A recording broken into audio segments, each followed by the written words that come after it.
तो आज हम आदत बनाने के विज्ञान में और गहरे उतर रहे हैं और खास तौर पर पहला सिद्धांत, इसे स्पष्ट बनाओ, है ना। हमारे पास जो सामग्री है वो इसी पर है कि कोई आदत शुरू कैसे होती है, अच्छी या बुरी, और इस जानकारी का हम इस्तेमाल कैसे कर सकते हैं। बिल्कुल। और आज हम सिर्फ ये नहीं समझेंगे कि आदतें बनती कैसे हैं, बल्कि इसकी जड़ क्या है। वो है संकेत, क्यूज, और देखेंगे कि इन संकेतों को अपने फायदे के लिए कैसे इस्तेमाल करें। अच्छी आदतें आसान लगें, बुरी आदतें थोड़ी मुश्किल।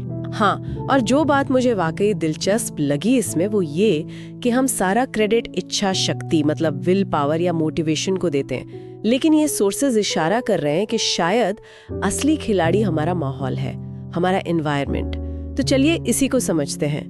कहाँ से शुरू करें? आपने संकेतों का जिक्र किया, क्यूज, ये हैं क्या असल में, और आदत में इनका रोल? हाँ, तो संकेत या कह लीजिए ट्रिगर, ये किसी भी आदत की समझिए पहली ईंट है। ये हमारे दिमाग के लिए एक इशारा होते हैं कि अब भाई फला काम करना है। और ये कुछ भी हो सकता है, कोई खास समय, कोई जगह, कोई इमोशन, या कोई पिछला काम जो भी खत्म हुआ। स्रोत में एक नर्स का उदाहरण था जो दिखाता है कि हमारा दिमाग कितनी गहराई से पकड़ता है इन्हें, हमें पता भी नहीं चलता। हाँ, वो कहानी तो वाकई कमाल थी। कैसे वो अनुभवी नर्स सिर्फ मरीज को देखकर उसके चेहरे के भाव या स्किन का हल्का सा रंग बदलना, मतलब इतने सटल साइंस जिन्हें कोई और शायद देखे भी नहीं, वो भांप लेती थी कि कुछ सीरियस गड़बड़ है, जबकि बाहर से सब नॉर्मल था।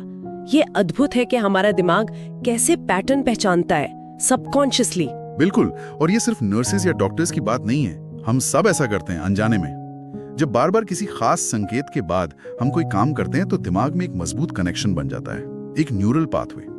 जैसे सुबह उठना और फौरन कॉफी का सोचना, या स्ट्रेस हुआ और हाथ फोन पर गया, संकेत आया और दिमाग ऑटो पायलट पर, वो काम हो जाता है। इसीलिए अगर अच्छी आदत बनानी है तो उसका संकेत एकदम साफ होना चाहिए, ऑब्वियस, दिमाग उसे मिस ही ना कर पाए। अच्छा, तो इसका मतलब ये हुआ कि सिर्फ सोच लेना कि कल से रोज कसरत करूंगी या ज्यादा किताबें पढ़ूंगी, ये काफी नहीं है, क्योंकि ये तो बहुत ही गोलमोल सी बातें हैं। कोई साफ ट्रिगर नहीं है कि कब करना है, कहाँ करना है। एग्जैक्टली, स्रोत यही कहते हैं। ऐसी अस्पष्ट योजनाएं वे अक्सर हवा में ही रह जाती हैं, दिमाग को पता ही नहीं चलता कि भाई एक्शन कब लेना है। इसीलिए ज्यादा असरदार तरीका है जिसे कहते हैं इम्प्लीमेंटेशन इंटेंशन, यानी इरादे को लागू करने की एक ठोस स्पेसिफिक योजना बनाना। यह सिर्फ इच्छा नहीं बल्कि एक तयशुदा फैसला है, क्या, कब और कहां। अच्छा, तो ये एक तरह का कॉन्ट्रैक्ट है अपने साथ। जैसे वो फॉर्मूला दिया था, मैं समय पर जगह पर ये काम करूंगी। उदाहरण के लिए, मैं रोज सुबह 7 बजे अपने लिविंग रूम में योगा मैट पर 20 मिनट योगा करूंगी। तो यहाँ सुबह का 7 बजना और लिविंग रूम में होना, ये योग के लिए एकदम क्रिस्टल क्लियर संकेत बन गए। हाँ बिल्कुल, जितनी ज्यादा क्लैरिटी, जितनी स्पेसिफिसिटी होगी, आदत शुरू करना उतना ही आसान होगा। क्यों? क्योंकि ये दिमाग से सोचने का बोझ हटा देता है। डिसीजन मेकिंग खत्म। जब 7 बजेंगे और आप लिविंग रूम में होंगे तो सोचना नहीं पड़ेगा क्या करूं या कल से प्लान रेडी है, बस फॉलो करना है। इसे कॉग्निटिव ईज भी कहते हैं। दिमाग को साफ इंस्ट्रक्शंस पसंद है। सेहतमंद खाओ से बेटर है हर लंच के साथ एक कटोरी सलाद खाऊंगा, ज्यादा काम करता है। और आप चाहें तो इसे और पक्का करने के लिए, जैसे आपने कहा, रात में ही योग मैट बिछा दें। एक और विजुअल क्यू। ये इम्प्लीमेंटेशन इंटेंशन वाला तरीका तो समझ आया, बढ़िया है। लेकिन अब आते हैं उस मुद्दे पर जो मुझे सबसे ज्यादा चौंकाने वाला लगा, प्रेरणा बनाम माहौल, मोटिवेशन वर्सेस एनवायरनमेंट। स्रोत कहते हैं कि मोटिवेशन पर डिपेंड मत रहो, माहौल को सही करो। ये बात थोड़ी हजम करनी मुश्किल है। हमें तो हमेशा सिखाया गया है कि इरादा पक्का हो तो सब मुमकिन है। हाँ, ये वाकई एक पावरफुल आइडिया है और शायद थोड़ा हमारी आम सोच को चैलेंज भी करता है। देखिए, प्रेरणा, मोटिवेशन, ये एक लहर की तरह है, कभी ऊपर कभी एकदम नीचे। आज जोश है, कल शायद थकान हो या मूड खराब हो। इस पर पूरी तरह निर्भर रहना थोड़ा रिस्की है। लेकिन आपका माहौल, आपका आसपास, वो तो 24/7 आपके साथ है ना। हाँ, अगर इसे सोच समझकर डिजाइन किया जाए तो ये लगातार चुपचाप आपको सही दिशा में पुश करता रहेगा, बिना आपकी ज्यादा कोशिश के। इसी को एनवायरनमेंट डिजाइन कहा गया है। अपने माहौल को ऐसा बनाना कि अच्छी आदतें आसान लगें और बुरी आदतें मुश्किल। हाँ, इसके कुछ प्रैक्टिकल उदाहरण भी दिए थे जिनसे बात और साफ होती है। जैसे अगर रोज सुबह दौड़ने जाना है तो रात को ही जूते, कपड़े वगैरह दरवाजे के पास रख दें जहां सुबह नजर पड़े।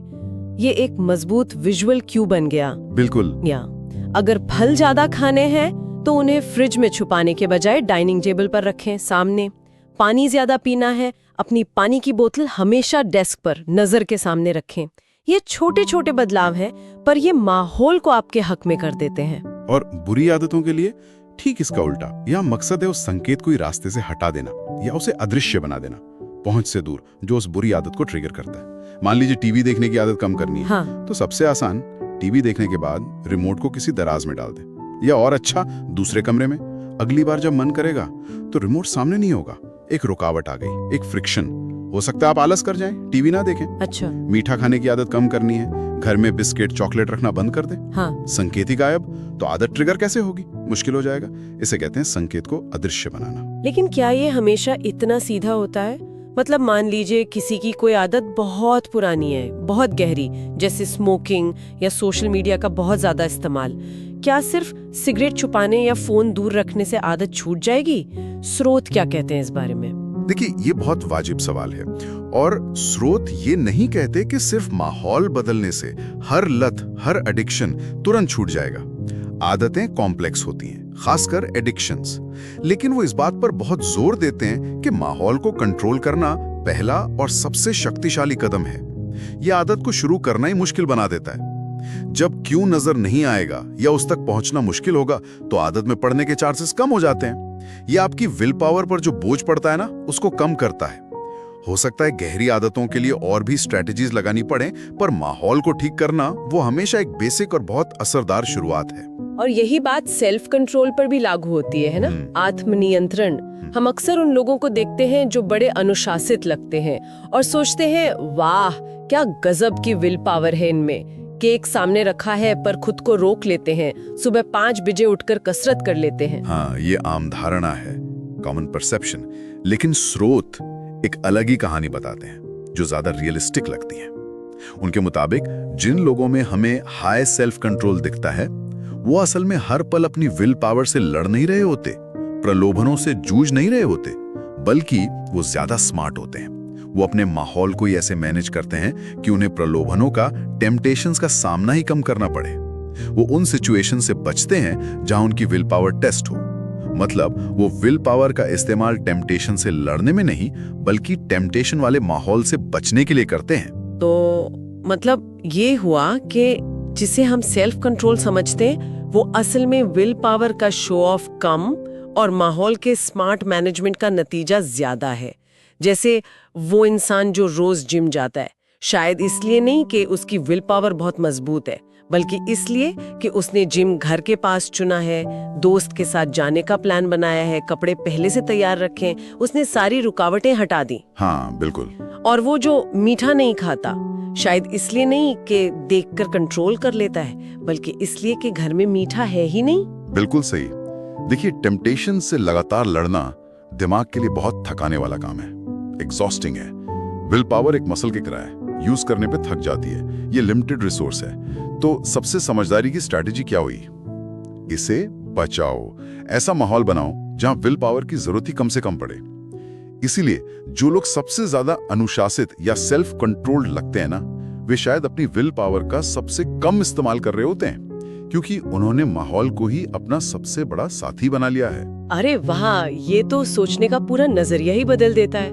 तो अगर हम इस पहले नियम, इसे स्पष्ट बनाओ का सार निकालें, तो मेन बातें क्या हैं जो याद रखनी चाहिए, टेकअवेज?